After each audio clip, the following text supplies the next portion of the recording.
Selamat pagi, salam sejahtera. Terima kasih karena bersama dengan saya di Nazilin Unity Channel. Saudara-saudara sekalian, ada isu terkini yang paling panas sekali, yaitu gara-gara menyahut cabaran debat oleh Rafizi Ramli dengan Rafizi Ramli, kini PAS dapat malapetaka terbesar dalam PRN kali ini, menjadi turning point kepada kekalahan PAS, kata netizen dan penganalisis politik, dan yang lebih teruk lagi, mereka menerima padah bala yang paling dahsyat, maha dahsyat, kata netizen lagi.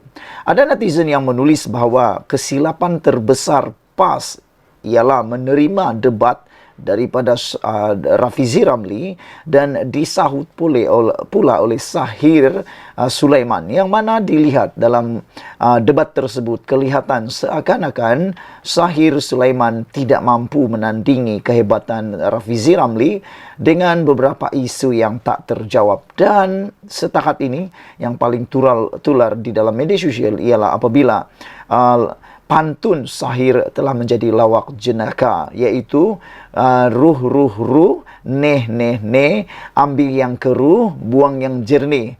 Pantun itu kini jadi lawak jenaka. Mereka katakan, oh, rupa-rupanya Sahir juga sedar ada air keruh di Kelantan dan perlu air yang jernih, kata netizen.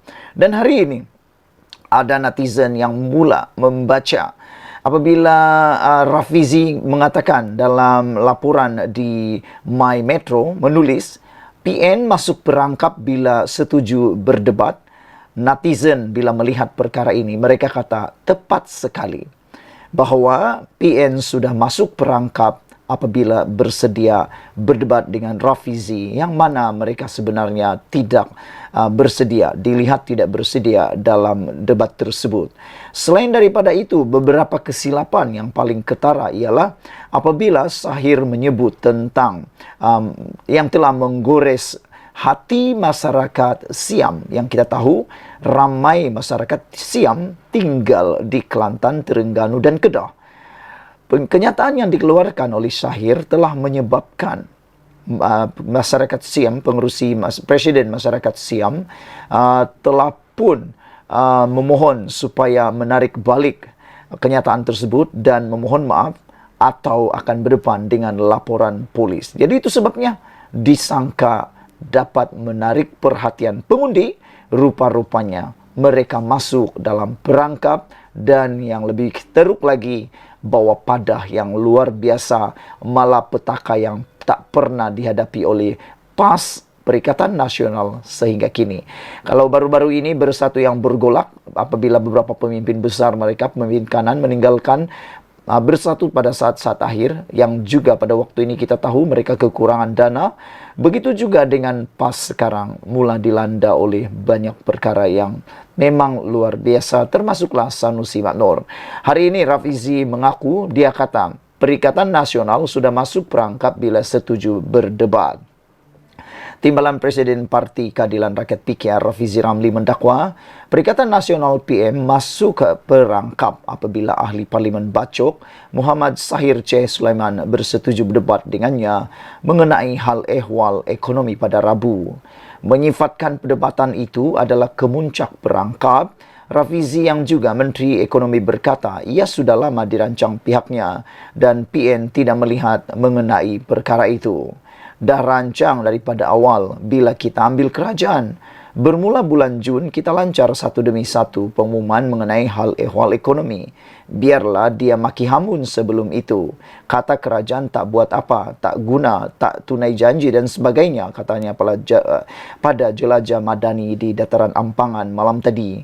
Mengulas lanjut, ahli Parlimen Pandan itu mendakwa beliau juga mengetahui bahawa tidak akan ada mana-mana kepimpinan atasan PN yang berani berdepan dengan pimpinan kerajaan perpaduan bagi membahaskan mengenai kesejahteraan rakyat. Beliau berkata, tujuan utama perdebatan yang disiarkan secara langsung di televisyen itu adalah agar pihaknya dapat bercakap kepada pengundi-pengundi atas pagar dalam pilihan raya negeri PRN yang akan berlangsung pada 12 Ogos ini. Wah, pintar jugalah kan Rafizi merancang semuanya. Dia tahu hanya dengan debat para penyokong ataupun orang pengundi atas pagar akan menonton, akan mendengar apa yang akan dibahaskan, akan disampaikan oleh Kerajaan Perpaduan. Saya faham apa yang dimaksudkan oleh Rafizi.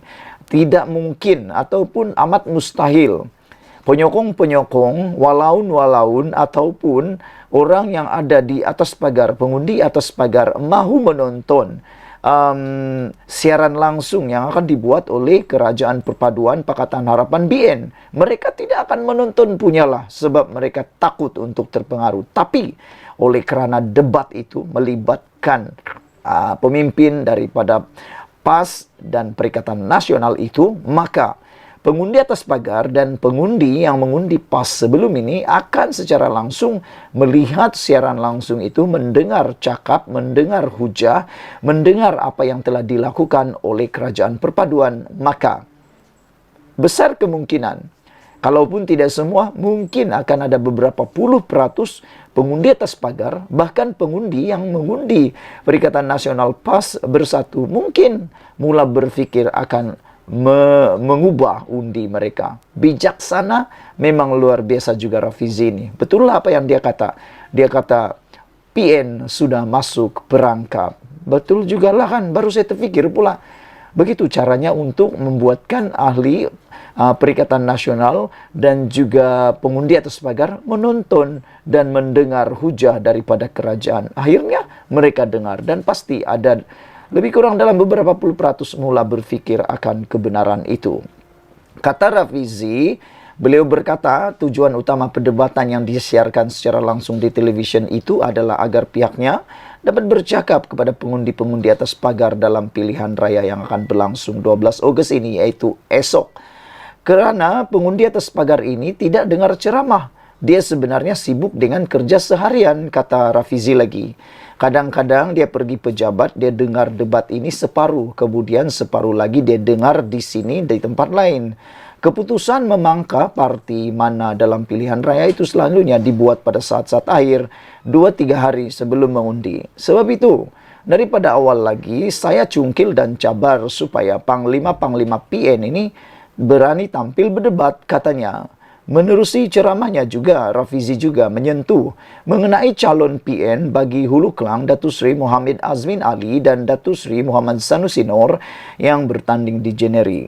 Dakwa Rafizi mengikut bacaannya, kemenangan Muhammad Azmin adalah 50-50 di Hulu Kelang. Sekarang lawan di kampung dia sendiri dengan segala yang dia sudah labur selama ini. Saya beritahu, setakat ini Azmin Ali nyawa-nyawa ikan, 50-50 di Hulu Kelang, katanya lagi. Rafizi turut mendakwa bahawa Muhammad Sanusi sudah digam daripada berucap oleh kepimpinan PN dalam minggu terakhir kempen PRN ini. Mereka pun tahu setiap kali Sanusi buka mulut, mesti hilang undi. Buka mulut, hilang undi. Buka mulut, hilang undi, kata Rafizi. Sebab itu, dalam minggu terakhir ini, Sanusi hanya dibenarkan main sepak takraw saja, kata Rafizi lagi. Dia hanya muncul dalam program-program rakyat pasal bola.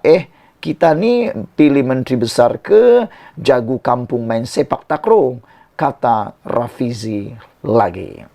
Jadi, adakah anda setuju bahawa memang tepatlah ada bala malapetaka terjadi kepada PN selepas debat dengan Rafizi Ramli? Rupa-rupanya itu perangkap yang sudah lama dirancang oleh Rafizi sejak Jun lagi. Sekian dulu untuk kali ini. Jangan lupa tinggalkan komen anda, tekan butang subscribe. Kita jumpa lagi. Bye-bye.